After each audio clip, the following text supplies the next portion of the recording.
Welcome.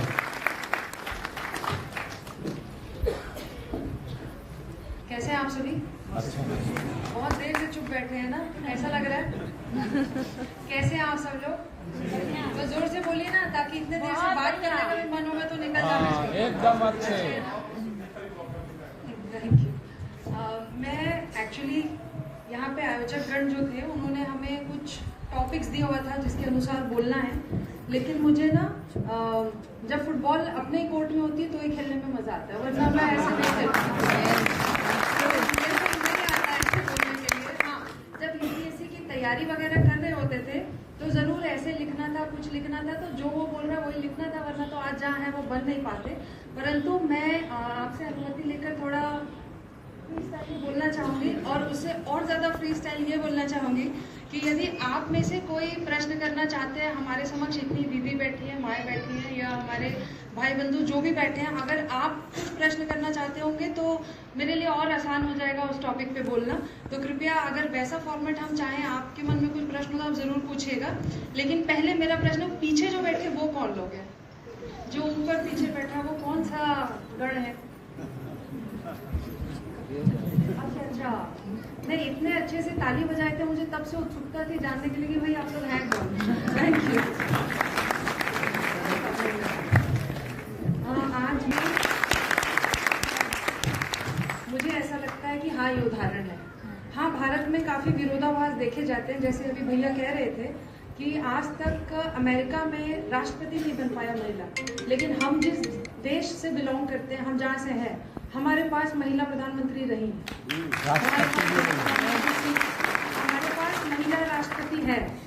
एक, मैं इसमें अपना नाम नहीं लेना चाह रही हूँ, लेकिन मैं ये कहना चाहूँगी कि अगर प्रशासन ने या किसी और ने ये माना कि नया जिला है, और केवल मैं नहीं, ऐसी और कलेक्टर्स भी हैं बाकी, कि एक महिला उस नए जिले का निर्माण कर सकती है, चाहे एसपी के रूप में हो, कलेक्टर के रूप में हो, तो हाँ, ये भी महिला सशक्तिकरण का उदाहरण है।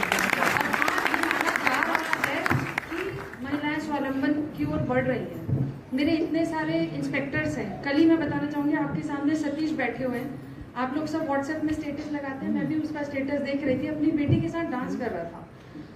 वो एक पुरुष अपनी बेटी के लिए सपने देख रहा है, तो क्या ये महिला सशक्तिकरण का उदाहरण नहीं है? आप सबको अपनी बच्चियों को देखकर लगता है कि मेरी बेटी ये बने वो बने, तो क्या ये महिला सशक्तिकरण का उदाहरण नहीं है?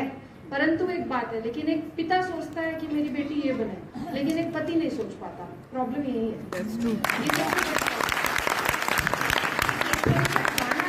गाने के बोल तो खैर याद नहीं है, लेकिन उसमें ऐसा होता है कि वैसे तो मैं सब कुछ करने के लिए सक्षम हूँ, लेकिन तुम साथ दो तो कोई और बात है, ऐसा कोई गाना है। तो मुझे ऐसा लगता है अगर जीवन में कभी ऐसा हो, आज हमारे सामने जो बैठे हुए हमारे भाई लोग हैं, कभी आपका विवाह हो, या आपकी धर्मपत्नी हो, या आपकी बहनें हो, या आपकी माताएं हो, जो आपको बड़ा कर दिया, उसके में इतनी क्षमता तो है कि वो अपने आप को बड़ा कर सकती है, लेकिन आप साथ दें तो कुछ और बात है। तो कृपया आप सभी दो चार छोटी छोटी बातें हैं जो मैं कहना चाहूँगी।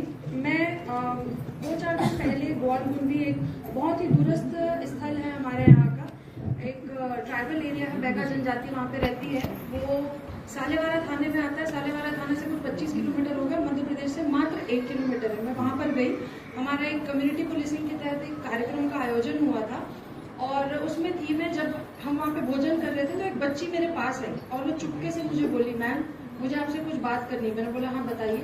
वो बोली कि मेरी, उसकी उम्र कुछ 16-17 साल रही होगी। उसने बोला कि मेरे मम्मी पापा मेरी शादी करवाना चाहते हैं, लेकिन मैं पढ़ना चाहती हूँ। तो इस प्रकार की जो चीजें हैं, आप यहाँ पे देखिए, ये भी एक विरोधाभास है कि उतने दूरस्थ स्थल में रहने वाली बालिका अपने लिए सपने देख रही है, वो चाह रही है कि मैं पढ़ना चाहती हूँ।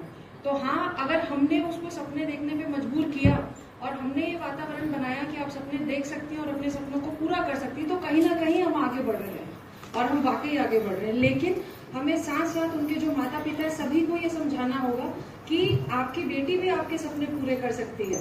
केवल बेटी का विवाह करना ही सपनों को पूरा करने के बराबर नहीं। मैंने उनसे पूछा कि आप ऐसे क्यों कर रही हैं, तो उन्होंने बताया कुछ आर्थिक समस्याएं हैं या कुछ और है, जो भी होगा।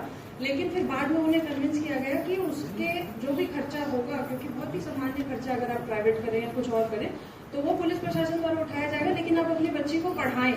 तो कुल मिला के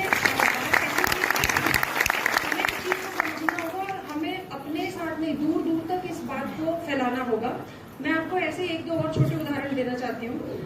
अच्छा, मैं एक प्रश्न आपके समक्ष रखना चाहती हूँ जो मेरे दिमाग में काफी गूंजता है और आपको थोड़ा सा कॉन्ट्रोवर्शियल भी लगे मे भी। भैया ने पहले मेरा नाम लिया तो बोला अंकिता मिश्रा। तो आप में से बहुत लोगों को लगा होगा कि अरे मैडम तो शर्मा है ना। तो लेकिन मैं आपसे ये पूछना चाहूंगी, मेरी माता जी का सरनेम जो था पहले तो मिश्रा था, तो मुझे कुछ नहीं लगा क्योंकि मेरे को पता है कि मैं 50% पापा की हूँ तो 50% मम्मी की भी हूँ। लेकिन ऐसा क्यों है, ऐसा क्यों हुआ, कब हुआ, कोई नहीं जानता है ना, कि हमें तो नहीं लगा आजकल। लेकिन एक बच्ची का नाम था, तो जो भी नाम रहा XYZ, उस लेडी ने किसी पंजाबी के साथ विवाह किया था, तो एक बार उसका सरनेम था और एक बार उसका सरनेम था।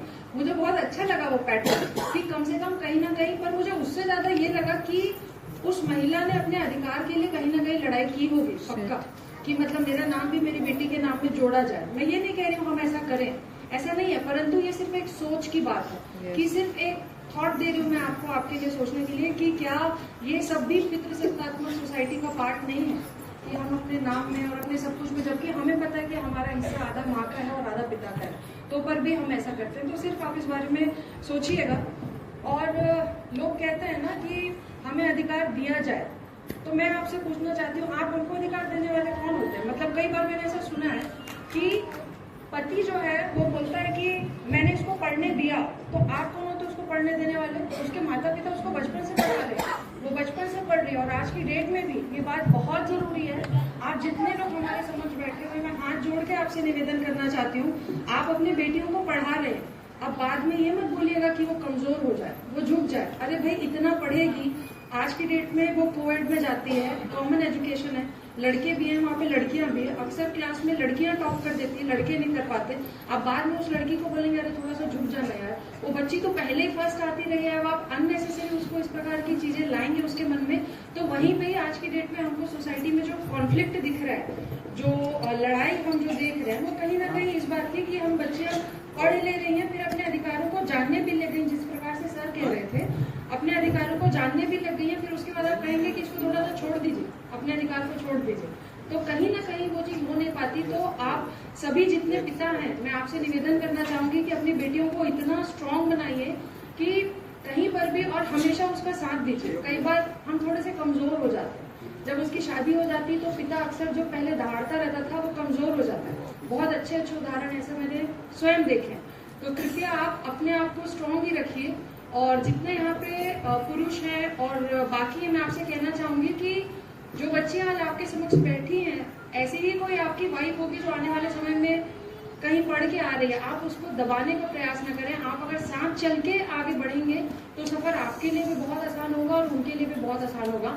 और मैं उन व्यक्तियों को तहे दिल से उनका आदर करती हूँ और बहुत इज्जत है मेरे मन में उनके लिए, जो अपने घर में जितनी भी महिलाएं हैं उन्हें आगे लाने में काफी सारे त्याग करती हैं। और हाँ, ऐसा नहीं है, ऐसे कई उदाहरण हैं हमारे आसपास भी कि जिसमें बहुत सारे मतलब पुरुषों ने भी महिलाओं का साथ दिया है।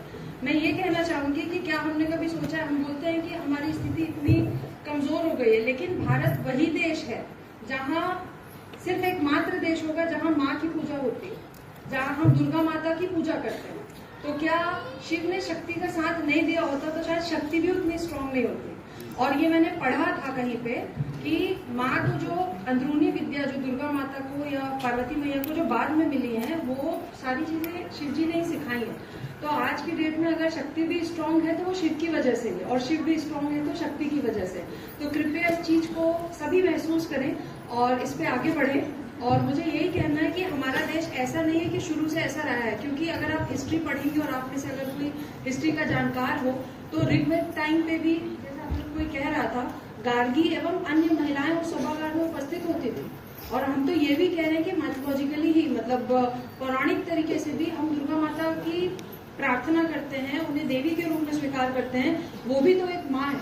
और सभी महिलाओं से मैं ये कहना चाहूंगी कि अगर वो कर सकती है तो हम क्यों नहीं कर सकते। आप कभी ये सोचें कि अगर दुर्गा माता किसी चीज को कर सकती है तो हम क्यों नहीं कर सकते। मैं एक बहुत छोटा सा उदाहरण देना चाहूंगी। जब मेरे बस्तर में पोस्टिंग हुई तो काफी सारे लोगों ने सोचा कि मतलब महिला है, उसके पहले इतने बड़े पद पे किसी महिला अधिकारी की पोस्टिंग नहीं हुई थी, वो भी नक्सल संवेदनशील क्षेत्र में।